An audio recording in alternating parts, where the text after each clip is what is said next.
that's just blowing. It's blowing my wired differently brain right now.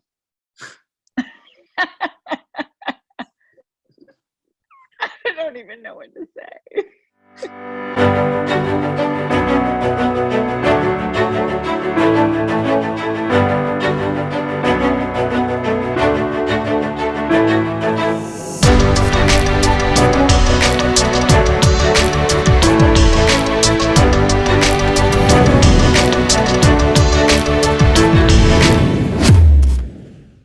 Today we're after an undeniable proof on the moment, so that the emotion itself will be completely different. I would say when I bring up my past relationship, I do feel in my body, I do feel the swirly in my stomach.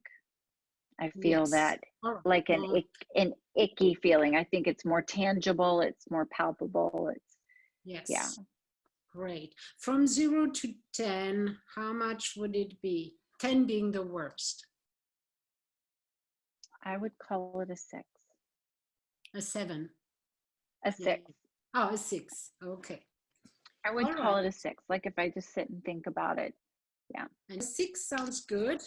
Might be complex because it's relationship, so it's based on a lot of different things in your past. But at least we can take that as a goal. All right. So the good news is you don't have much to do. All you want to do is to close your eyes, bring up that churning in your belly. You know, that's number 6.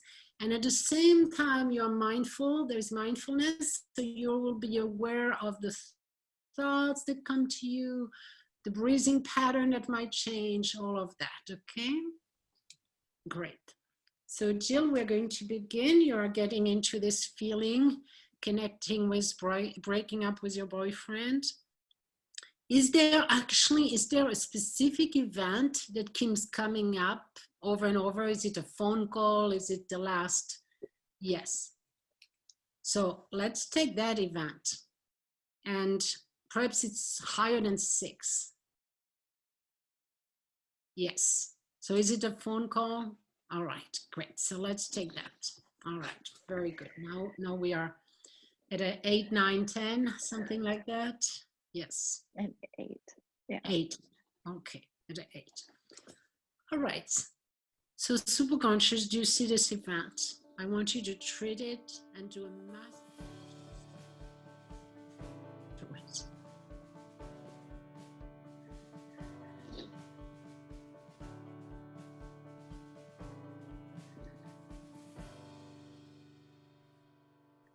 And stay the observer.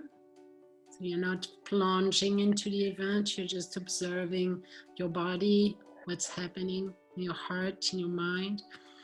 And superconscious, I want you to treat this event in a very gentle manner, as gently as possible.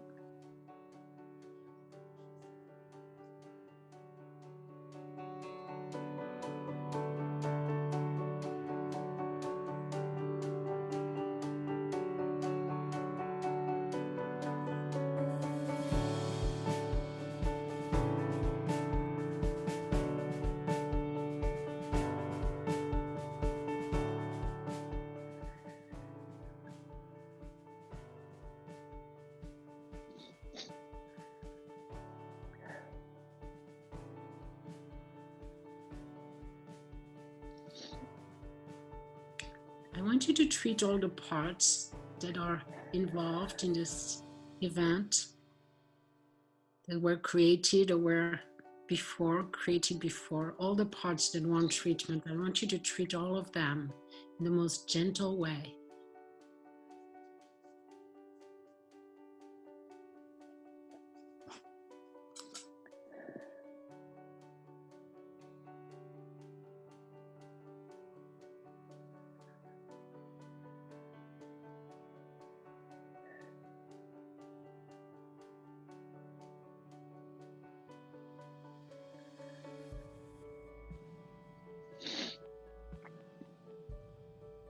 might feel waves, but that's okay. That's normal. It's coming onto the active experience. It's being released and neutralized, little pieces at a time.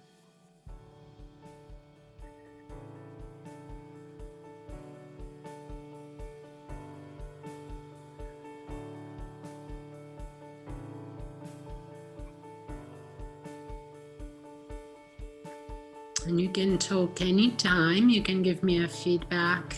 If you don't, I'm going to ask you, after a moment.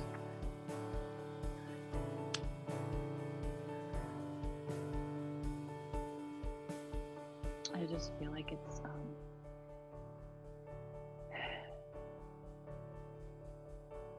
when I go to try to think about it, Mm-hmm.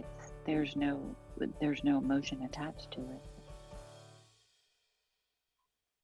Yes. And that's not been my experience up to this point.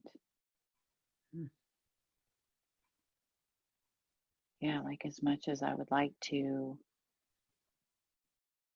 think about him or the last phone call or the things that he said to me,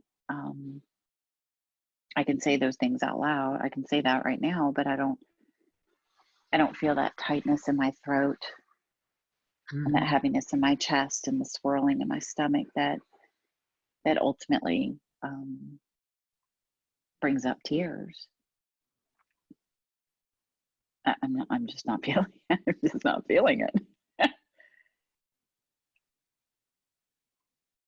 Yeah, I'm just not feeling it. Great. So what number would you give it now? We're around 8, I think.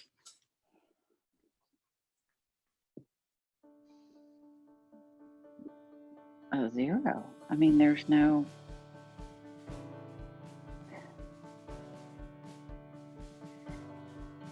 It's like I'm trying to make it. I'm trying to feel something. I'm trying to, and there's nothing there. I can't muster up any particular feeling about it. It's so strange.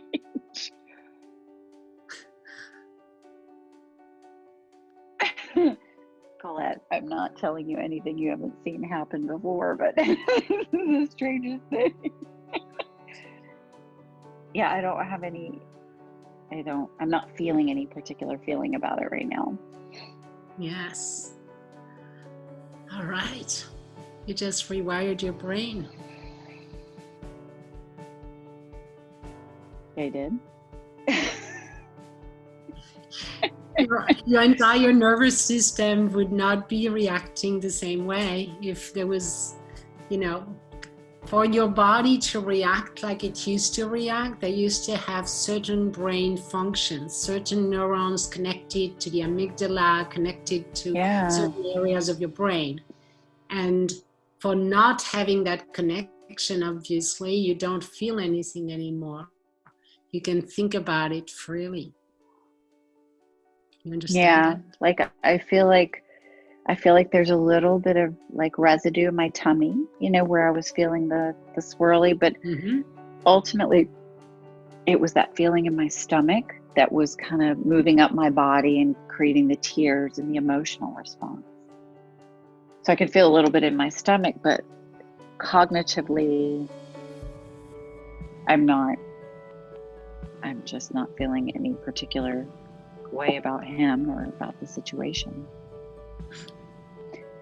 So, you're like, yeah, that's what this does.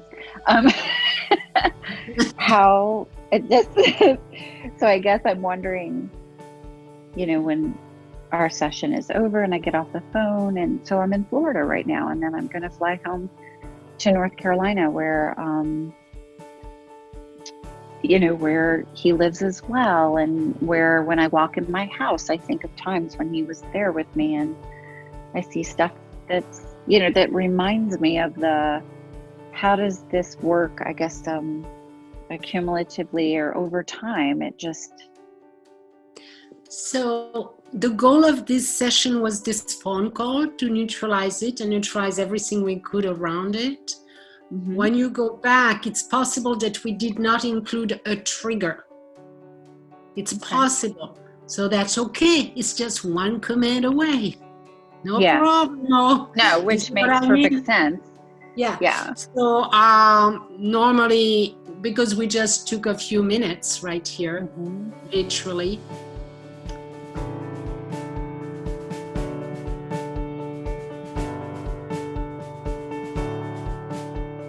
Our first session was around that phone call and the things that were said to me during that phone call. And when I would replay those things in my mind, it would create a visceral response. It would, a physical, just, it was very upsetting. It would trouble me. It would bring up grief and tears and just inner turmoil, anxiety. So after our first session, I found that when I had those flashes of thinking about the last time we spoke, I did not feel the same powerful, negative, or icky response. It was almost like it could just be a cloud going by, like, oh yeah, I did talk, like I told a friend, like, oh yeah, I had this phone call with him and he was so mean, but it just, just passed. And it didn't feel yucky like it used to.